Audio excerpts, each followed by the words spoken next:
Saya kaget karena tiba-tiba saya melihat ada seorang pendeta yang berani berkata bahwa persepuluhan adalah milik Tuhan yang harus diberikan ke gereja. Dengan kata lain, si pendeta ini berkata bahwa Allah memberikan pendelegasian bahwa gereja atau pendeta berhak menerima persepuluhan. Nah, saya ingin mempertanyakan dasar pendelegasiannya itu apa? Bukankah persepuluhan itu adalah hukum Taurat? Galatia pasal 5 ayat 1 berkata bahwa Kristus telah memerdekakan kita dari hukum Taurat sehingga kita benar-benar tegak berdiri dalam kemerdekaan kita supaya kita tidak lagi di bawah perhambaan hukum Taurat. Persepuluhan itu adalah hukum Taurat.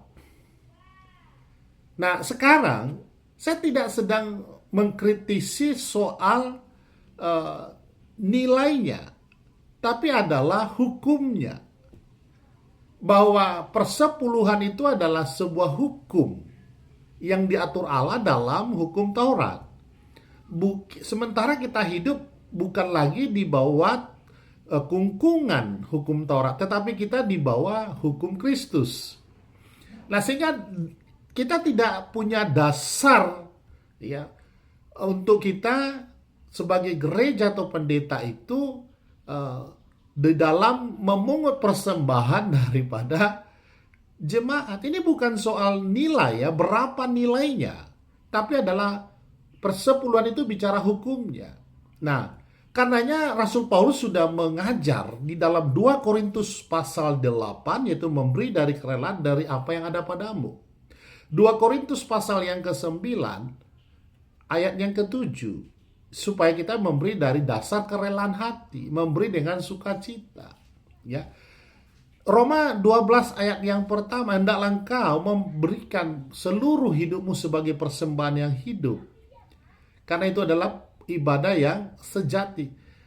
Orang yang sudah di level memberikan hidupnya sebagai persembahan yang sejati, dia bisa saja memberikan nilai 90% bahkan 100%.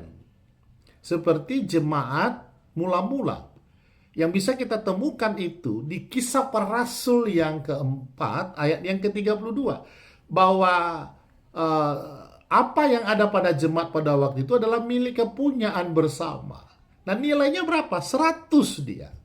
Bukan lagi persepuluh. Jadi kita tidak sedang berbicara nilai ya di dalam persepuluhan ini, tetapi dia membicara tentang hukum. Maka kita sebagai pendeta atau sebagai gembala ya tidak punya legacy, tidak punya mandat untuk kita menerapkan hukum persepuluhan itu. Kalau engkau ingin menerapkan hukum persepuluhan, maka engkau juga harus mengenakan hukum sunat. Maka engkau juga harus memberikan korban penebus dosa, ya. Nah, karenanya saya pada kesempatan ini, ya, mari jujur Anda di dalam menerapkan kebenaran firman Tuhan. Dan sekali lagi saya mau mengatakan kepada jemaat, jangan takut. Tidak perlu memberikan hukum yang bersifat persepuluhan. Tetapi engkau tetap berkontribusi kepada gerejamu, nilainya bisa melampaui persepuluhan. Tapi tidak perlu menyebutnya persepuluhan, tapi engkau bisa menyebutnya sebagai ucapan syukur. Ya, demikian. Jadi mari jujur di dalam menerapkan kebenaran firman Tuhan. Itu pesan yang perlu saya sampaikan.